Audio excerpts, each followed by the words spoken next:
Hey everybody, welcome back to Diving into Mobility with Dillon. We're going to go a little off the beaten path today. We're not going to talk about products, routers, or smartphones, or tablets. We're bringing Bryan Buckley back on, who you guys have met plenty with our InHand team and our CTS partnership. Today we're going to talk a little more about just partnerships in general, sales in general, traveling, how this all entails with how we incorporate ourselves with Verizon teams or other OEM teams, distributors, and just kind of how we stay productive on our own day-to-day.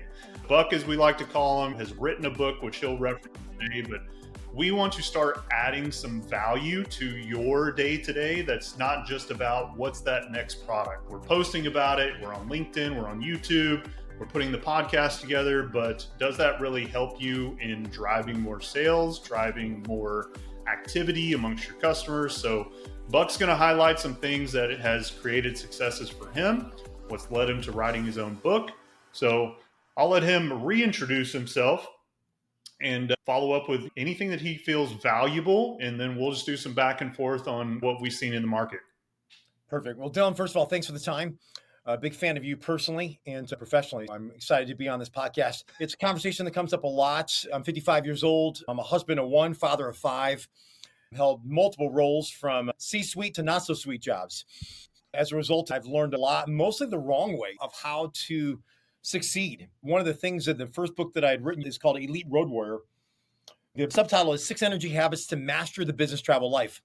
Now, these principles, I just contextualize them for those who travel. So they're not really anything that are specific only to travel. They're just harder to do when you're on the road. I think the gold in the book, honestly, that I've learned the hard way are 3 specific focus areas. The first one is work, but also there's health and home life. And the whole premise of the book is how do we succeed in all 3? Many of us are good in one of those, maybe 2, rarely 3. And really, that's what success is. We can go after work at the cost of our health and our home life. And I did both of those. Years ago, I went hard. I was traveling internationally. I was VP of North America for a company trying to bring their product into the States. It was the highlight of my career financially, title-wise, responsibility-wise. I had young kids at the time, and I was always on the go, both domestically and internationally. My responsibilities were never more the highest. So work, I was killing it. But my health suffered immensely. I gained almost 40 pounds of weight. So I mean, it's not in a healthy place, drinking way too much, justifying that because that was part of my job. My home life suffered big time. And everything around the wine. Double vodka, Thinkspace, bourbon to shut the night down. Wash, rinse, repeat the next city the next night for 4 days straight. And then over the weekend, of course, I'm home with the family and neighbors and friends. So between the travel and responsibilities, things just got so out of whack for me. Work was killing it, doing a great job at work, but my health obviously was suffering. But even more importantly, was my home life. And my marriage was suffering. My wife was a single mom having to raise 3 littles at the time and 2 older boys. Even then, I wasn't around as much for them. So as good as success was in certain areas of my life, I was really, really struggling in these other areas, but I didn't look at that. Nobody pointed that out to me to realize that success, if you wanted to be elite, in this specific case, was an elite road warrior, it was being perennial. Somebody who's an athlete, aiming to All-Star one time, which is an annual achievement, and that's good for them. But the perennials, the guys that we know who do it in every single sport, every single year, those are the guys who do things different. Their habits are completely different. They're not looking at, hey, I'm better than the last guy, and comparing themselves to somebody that makes them feel better. They're looking, saying, how do I improve? Who's ahead of me that I could take their habits, implement into my life, and I can become successful? So it rocked me when I really looked at those 3 specific paradigms, more than just work, but also health and home life, and truly started to evaluate and go, all right, how am I really doing in my health? Well, that was obvious. I just had to look in the mirror. I was in the worst shape of my life. I felt horrible. And if I was honest, it was very clear that things needed to change there. Then the even harder part was to realize, you know what? I'm not a great husband right now. I mean, I'm not as bad as that guy. But again, if I'm looking at being elite and I'm looking at being perennial, I had a lot of work to do, especially then as a father, and realizing from older boys to younger kids, was I really there for them? I mean, more than just missing their games, was I checking in with them when I was on the road, spending time with them? Was I doing special things that helped them to know individually that I was thinking of them on the road? And so those things really made a big difference on me, Dillon, when I really looked at those 3 focus areas of work, health, and home life. Yeah, I think I'm a huge Dave Ramsey proponent. His thing is also give, save, and spend, Yep. right?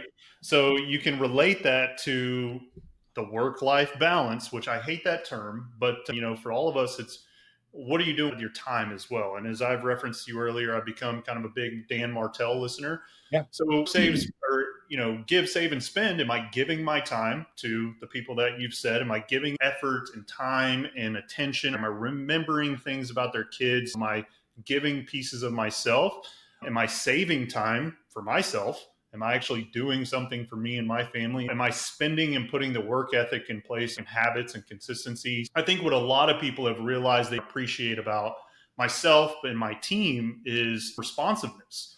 We are giving our time to be quick and doing things correctly, doing things right, building the habits with the teams that stick with us. Where have you seen, when it comes to a time perspective? Obviously, you guys travel a ton. I travel with you guys, 6 trips in the last 3 weeks. So that's what really got me on this thought Yeah. process. Where are you seeing the most benefit, whether it's the classic delegation, putting things at the forefront, making sure things are prioritized? Obviously, we know our Verizon friends have 15,000 KPIs they got to keep up with every week, some new flavor of ice cream every week. Where are y'all seeing the best benefit that you could recommend someone to even create a priority of everything they're having to do?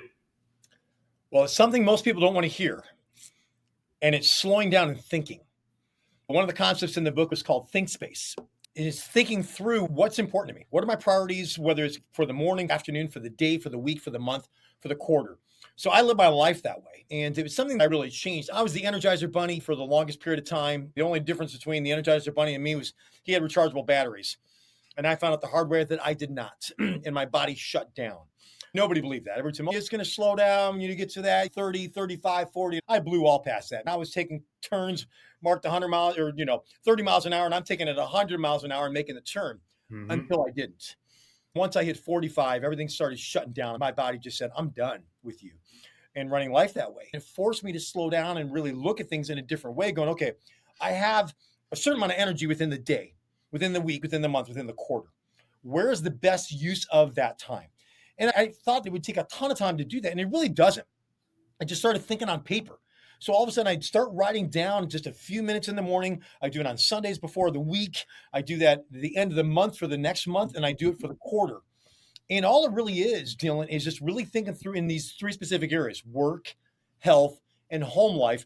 What do I want to accomplish? And then once I write out all those ideas, I start reordering them, put them in A priority, B priority, C priority, and then I number them. So once I get down to my A1, A2, A3, A4, A5, or whatever it's going to be for that day, week, month, and quarter. And it was a game changer for me because then all of a sudden I started looking forward to it. I realized I am so much more productive because I'm focusing on things that really, really matter. I'm no longer just chasing rabbits and things that were the most urgent. I started realizing there's a lot more things that are far more important and urgent sometimes. That's the nature of the beast of our businesses, right? But we got to figure out, okay, within that, I'm not always living in urgent. I'm not always living in urgent and important. I'm living a lot more into areas where I'm seeing the biggest benefits. And I feel like I can breathe again at the end of that day, that week, that month, that quarter, in those specific areas of work, health, and home life. I'm far more productive. Not only just more productive, I'm more satisfied. I'm more pleased. I'm looking back and I'm seeing the investments that I'm putting into my work efforts. My health is improving. My home life is less stress that's there and it's far more enjoyable. And when dad shuts off, I'm off. I can truly be present. I've learned the importance of presence. In order to do that, though, I've got to be able to shut things down. And in order to shut things down, I got to make sure the things that are important to me are completed. Or I'm at a spot where I can stop, pause, allow for that to be off for a period of time, and then kick back in when it's time to go. Does that make sense? No, 100%. I think even what you just said about being able to shut down, my honeymoon was a few months ago. And because maybe I didn't prep my team enough, or I didn't tell them how fast I want responses to be, or this is what I need you to respond with, I am very like, I stay on it. And not everyone operates the same as me. So maybe it's always going to come down to, what are my expectations? My counselor always says, what are your expectations of this? Yeah. If they are here and people are expecting their stuff to be here, it's kind of like you're low, high, and full. I have to be able to shut down and trust the process. It sounds like you are really putting those processes in place for yourself, whether it be for the month, the quarter, the year, to where you and your team are able to follow through with those and know, hey, this is the path we're on. If you end up going here, well, you're off path. Your point, Dillon, I did it the hard way. It doesn't have to be that way. I think part of what makes me successful is I'm driven. Part of what makes me fail is I'm driven. And I get hard-headed and I think that I can do it my way or I can push through. And I did far past what everybody said. Who cares? I still lost at the end. My work ended up suffering because of my health and my home life suffered. Thankfully, I was able to gain both those back. I was able to lose the weight in a much healthier place. I was able to redeem my marriage. I was able to come back with my kids and do things dramatically different. And that's all in this specific book here, The Elite Road Warrior. But at the end of the day, it's those that are listening along are going, okay, I got a choice here. I can either listen to the wisdom of somebody else who's gone before, who's done this the right or the wrong way and now the right way, or I can push through and go, well, that's nice. That's cute. You don't understand my world. And I'm just going to keep going the route that I'm going to go. But you do put at risk your work, your health, and your home life. Oftentimes, guys that I meet, they don't recover from their home life. They're on their second or third marriage, or they're estranged from their kids and paying the ultimate price. They would give up anything to knock from a VP down to a director, if you will, to be able to get their life back, to get their health back, because they've made some damages that they can't recover from. So I think there's a lot there, Dillon, of being willing to make some changes in our life sooner than later for the bigger goal, ultimately, of just saying, hey, I want to succeed. What does that really look like? And be able to answer that question honestly, and then evaluate in those 3 specific focus areas, how am I really doing? I like it. I think this can lead us into another conversation. How these habits can translate to improving your business. It's what I stress to a lot of teams, and I reference this at any presentation is, hey, I'm not from this world. I came from 14 years in the fitness world. Yeah. And our whole thing is we are stressing exactly what you're saying to clients. It's, hey, you've got your work, you got to balance it with your workouts and what you're doing at home, which is just creating a process, creating a schedule. Everything is just molding together. If you're trying to go head on to work only, I'll figure the rest out as it comes, you're going to be in some counseling. So I think it's great for the teams to learn that we are all people behind the scenes. We all have our hardships and our struggles and our highs and lows. Obviously, you're on a great high. Now we can dig into the previous life of Buck, as a movie title might be. Nice. We'll link this in the description below for Buck's book for you to grab from Barnes & Noble. Go walk around Barnes & Noble. It's also on Amazon with a Kindle version and on Audible. I only want an audiobook. You go. I only want to hear your voice. Well, my wife said I got the face for radio. So there's you and me both. And I was both cheap and available on there. So if you want to be able to get the version of the book, physical, digital, or the Audible version, there's also a podcast that goes along with the Elite Road Warrior. If somebody wanted to listen to that, that's available as well. And again, you don't have to travel, or your just travel schedule, allows you to be able to do, you're always on the go. There's principles that are there that you can learn from. Dillon, I really do appreciate your time today.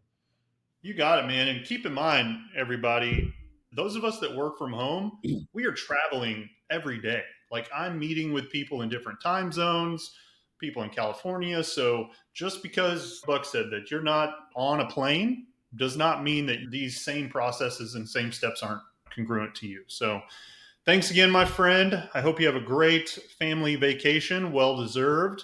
And we will see you on the flip side. Appreciate you, Dillon.